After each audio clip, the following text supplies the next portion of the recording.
අපි කවුරුත් දන්නවා තුවක් වෙලාවට හිස් කල තමයි වැඩිපුර ශබ්ද කරන්නේ. නමුත් අපි ශබ්ද කරන්නේ නැතුව යථාර්ථයට මුහුණ දෙමින්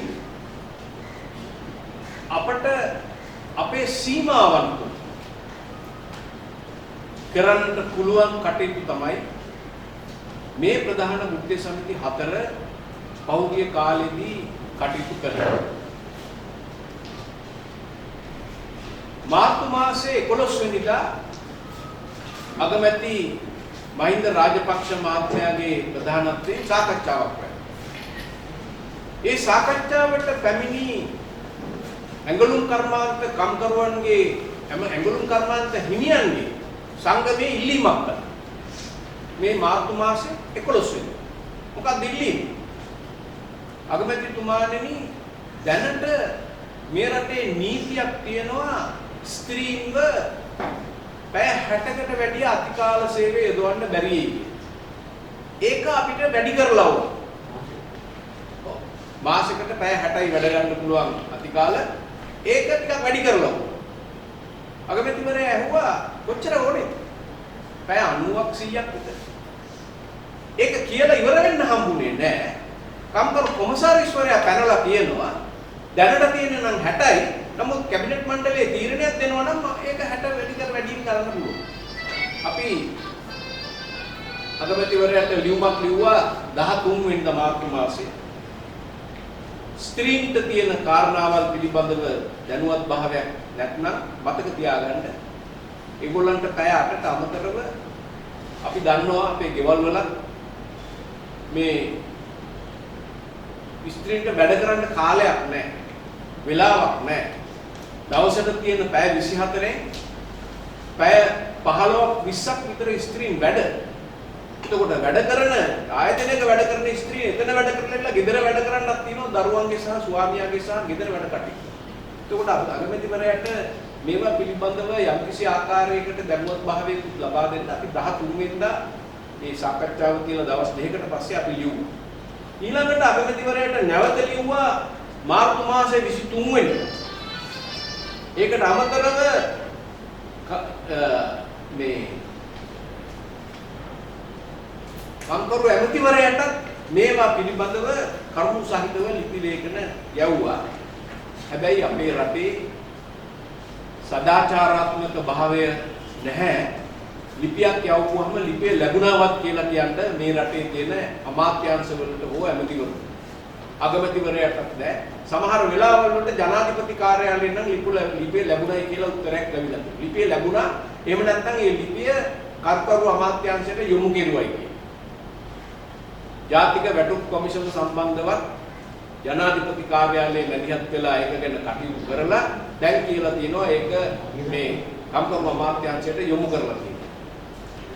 දැන් මෙතන ප්‍රශ්නේ තියෙන්නේ සහෝදරවරුනි අපි අපේ පැත්තෙන් මේක ගැන කරන්න පුළුවන් දේ මොකක්ද කියලා බලන්න. මාර්තු මාසයේ මුල හරියේ අවසාන හරියේ අප්‍රේල් මාසයේ කිසිම කෙනෙකුට පුළුවන්කමක් තිබුණේ නැහැ කියන්නේ රටේ මේ ව්‍යසනය නිසා කොයි තත්යකටපත් වෙයිද අපිට දිනපතා රූපවාහිනියෙන් දකිනවා අච්චර ගාණක් මරුණා ඉතාලියේ අච්චර ගාණක් මරුණා ඇමරිකාවේ අච්චර ගාණක් මරුණා ප්‍රංශයේ මොකද කොවිඩ් මීටර එහෙම දාලා තිබෙනවා. ඒ අනුව දිනපතා මැරෙන ගාණයි ආසාදිත ගාණයි සුව වෙලා යන ගාණයි ඒක දිනපතාම අපේ මේ ටෙලිෆෝන් එකෙනුත් බලා ගන්න පුළුවන් වෝල්ඩෝමීටර් කියලා දාලා තියෙනවා. දැන් ලොකු කයිවාරු ගහන බුද්ධ සමිතිකාරයෝ කයිවාරු ගහන මාධ්‍යවේදීන් ඒ වෙලාවේ කට වහගෙනම හිටියා. ඇන්ටන් සහෝදරයා මතක් කරුවා වගේ අපි අපේ ජීවිත අවදානමට තියලා ඒ සාකච්ඡාවල් වලට සහභාගී වෙලා අපේ යුතුයකම ඉෂ්ට කිරීමට අපි ඉදිරිපත් වුණා. එදා මේ කොවිඩ් කතන්දරේ කවදා කොහොම ඉවර වෙයිද කියලා කියන තත්ත්වයක්වත් සැකසහිත තත්ත්වයක් තිබුණා. ඒ ලෝකේ පුරාම මේකෙන් ඇතිවෙච්ච බලපෑම තාම ඉවර නැහැ. දැනට ගුවන් සමාගම් මේ ගුවන් පයිලට් ළඟට ගුවන් නියමුවන් දාස් ගණන් අස් කරනවා. දාස් ගණන් ගෙවල් වලට යවලා වැටුප් රහිත. මියන්මාරයේ එක සහෝදරියක් මේ සේවකයන්ව සේවයෙන් පහ කිරීම ගැන කතා කරුවයි කියලා යාළ නිරේ දානවා. එතකොට මේව හැම දෙයක් තුල තමයි අපට සිද්ධ වුනේ මේ අවස්ථාවේදී ඇයි කවුරුත් දන්නවා මේ රටේ විශාල ප්‍රමාණයක් සංවිධානය වෙලා නැහැ. 5% විතර තමයි සංවිධානය වෙලා තියෙන්නේ. වැඩි දෙනෙක් අසංවිධාන තත්ත්වයේ ඉන්නේ. ඒක නිසා මොකද්ද වෙලා තියෙන්නේ? අපට සිද්ධ වෙලා තියෙනවා මේ සංවිධානයේ වෙච්ච සුළු ප්‍රමාණය දඩමීම කරගෙන නැත්තම් පාවිච්චියට අරගෙන සංවිධානයේ නැති අයගේ ආරක්ෂාවට ඉදිරිපත් වෙනවා. එතකොට මේ අවස්ථාවේදී අපට රැස් වෙන්න තියෙන පහසුකම් මොනවද කියලා ප්‍රශ්නයක් තියෙනවා. තීරණ ගන්නට තියෙන සංවිධාන කොහොමද කටයුතු කරන්න කියලා ප්‍රශ්නයක් තියෙනවා. ඒවා ඔක්කොම තියෙද්දි තමයි අඩු වශයෙන් නායකයෝ වශයෙන් අපට ඒ කාරණාවල් වලට මැදිහත් වෙලා ලෙස්කි සහෝදරයා පැහැදිලිව තෝරලා දුන්නා වගේ අපේ දායකත්වයකට ලබා දෙනවා. දැන් මේ රටේ තියෙන නීති ගැන මේ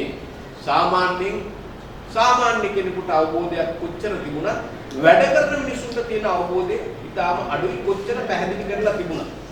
සේවය අවසන් කිරීමේ පනත යටතේ අවසර ගන්න ඕනේ කියලා තත්ත්වයක් තියෙනවායි කියලා දැන සේවකයෝ ගිහිල්ලා පාලකයන්ගේ උමනාව අනුව ස්වේච්ඡාවෙන් විශ්‍රාම යාමට නැත්නම් ස්වේච්ඡාවෙන් විශ්‍රාම යාම නෙමෙයි ඒක ස්වේච්ඡාවෙන් ඉල්ලාස්වි හැටියට තමයි අර්ථ නිරූපණය කරන්නේ.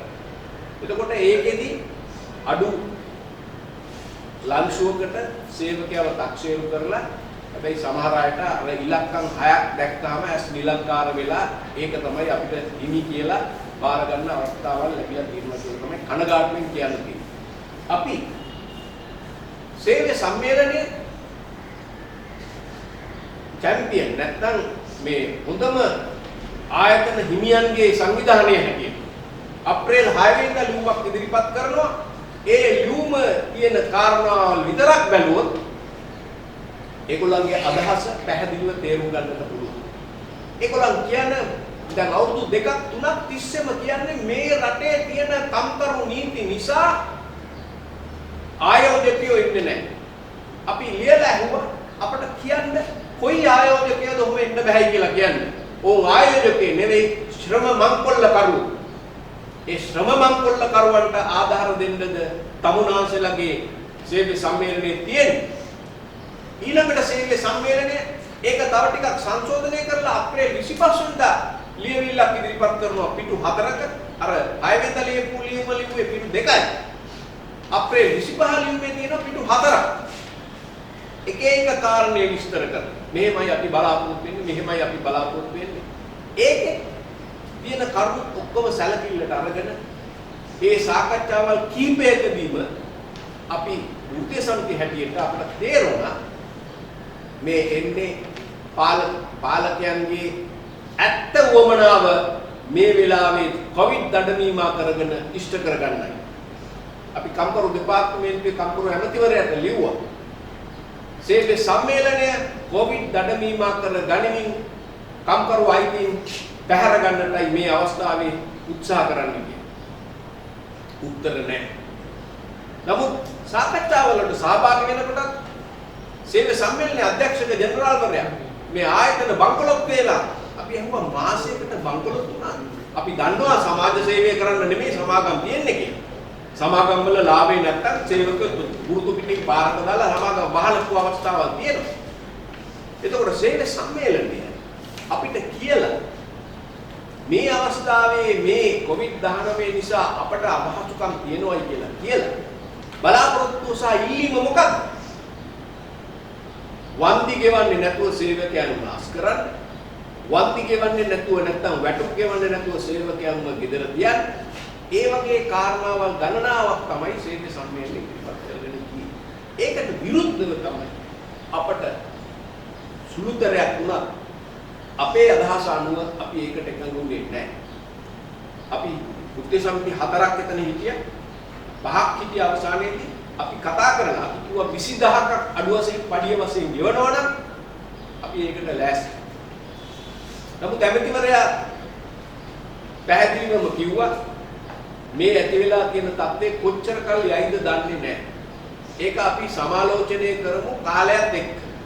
නමුත් මේ මාස දෙකකට ඇයි අපි බලාපොරොත්තු වුණා මාර්තු හා අප්‍රේල් පඩි සම්පූර්ණයෙන් ගෙවලා තියෙන්නට ඕනේ.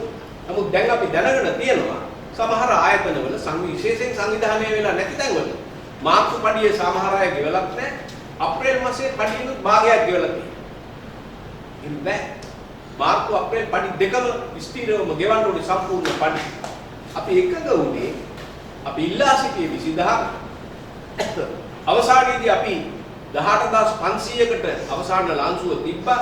නමුත් ඇමතිවරයා ඒ වෙලාවේ මොකක්වත් කියන්නේ නැතුව රූපවාහිනියේ ප්‍රසිද්ධියේ ප්‍රකාශයක් කෙරුවා 14500ක් තමයි යෝජනා කරලා එකඟ වෙලා තියෙන්නේ. අපි ඒක උඩ ඇමතිවරයාත් එක්ක වාද විවාද කරලා ආරවුලක් ඇති කරන්න ගියේ නැහැ. අපි නිහඬව හිටියේ. ඊට පස්සේ සේවය සම්මේලනය චක්‍රලේඛයක් අරිනවා තමන්ගේ සමාජිකයන්ට ත්‍රිපාර්ශ්වික ගිවිසුමක් ඇති කෙරුවා කියන්නේ. තනි කර වංචාව බොරුව. ගිවිසුමක් දිනනවා නම් අත්සන් කරන්නට ඕනේ, එකගතාවයේ තියෙන්නට ඕනේ, පක්ෂද විපක්ෂද කියලා අහන්න ඕනේ. ඒක මොකක්වත් නැහැ. ඒගොල්ලන්ගේ වුණාව ඉෂ්ට කර ගැනීමට සියලුම සමාජිකයන්ට ඒ චක්‍රලේඛය යවුවා. ඒ අනුව මොකද වුනේ? සමහර ආයතනවල අපි දන්නවා විශේෂයෙන් සංචාරක ව්‍යාපාරයේ දැන් හෝටල් මේ සංචාරකයෝ නැහැ. ලාංකික සංචාරකයෝ ඉන්න සමහර හෝටල් වල අපේ ලෙස්ලි සහෝදරයා ඉදිරිපත් කෙරුවා. හෝටල් වල අධ්‍යක්ෂකවරු එක්සිකියුටිව් ලගේ පවුල් වල අය අධ්‍යක්ෂකවරුගේ පවුල් වල අය තමයි කෑමට එන්නේ. ඒතර අපේ සමාජිකයෝ එන්න ඕනේ ඒ අධ්‍යක්ෂකවරුගේ පවුල් වල අයට කන්න බොන්න දෙන්න. ඒතකොට ඒ සංචාරක ව්‍යාපාරයක පැත්තකින් සංචාරක ව්‍යාපාරය කියලා කියපුවාම පබළු ඇට මාල අරව මේවා නැත්නම් රබර් ඇට වලින් මාල හදන එක්කෙනාගේ ඉඳලම ඇතුළත් වෙනවා. එළවලු වගන අය. ඊළඟට ඒ තත්ත්වයන් තුල අපට සලකන්නට සිද්ධ වුණේ ඇඟලුම් කර්මාන්තයයි සංචාරක කර්මාන්තයයි තමයි ප්‍රමුඛ තත්ත්වය දුන්නේ. අනිත් ආයතන වැඩ කරගෙන යනවා. එතකොට අපිට බලන්න සිද්ධ වෙනවා මේ තත්ත්වය තුල පාලකයෝ උපක්‍රමයක් වශයෙන් පාවිච්චි කරනවා. ඇන්ටන් සහෝදරයා මතක් කරුවා වගේ වෘත්තීය සමිතිවල ක්‍රියාකාරීන් කොටු කරලා අයින් කරලා පවත්වනවා. එතකොට මේක අපි දරන මතය තමයි මේවා ගිවිසුම් වලින් අත්සන් කරලා කන්නලව් කරලා වැදලා අත්සන් කෙරුවයි කියලා කියන ගිවිසුම් මාර්ගයෙන් මේවා විසඳන්න බෑ. මුන්ට ගහන්නේ නැතුව මේ එකක්වත් විසඳෙන්නේ නැහැ. ඒතකොට ගහන්න නම් අපි ඉස්සලා ශක්තිමත් වෙන්න ඕනේ. අපි ඉස්සලා සාකච්ඡා කරන්න ඕනේ. අපේ සමාජිකයෝ ඒකට සූදානම් කරන්න ඕනේ. ඒක තමයි අපට ඉදිරි කාලය තුලදී කරන්නට සිද්ධ වෙන්නේ. ඇයි? අපි දකින හැටියට මේවා කතා කරලා විතරක් උන්ගේ හොඳ හිති මොකක්වත් ලැබෙන්නේ නැහැ. ඒක නිසා සටන් කරන්නට අපේ සියලුම වෘත්තීය සමිති සාකච්ඡා කරලා සූදානම් විය යුතුයි කියන පණිවිඩයයි අපිට දෙන්නට තියෙන්නේ. ඒ අනුව ඉදිරි කාලයේ තුලදී වෘත්තීය සමිති එකඟතාවයකින් මේ කාරණයට මුහුණ දෙන්නට අපි බලාපොරොත්තු වෙනවා.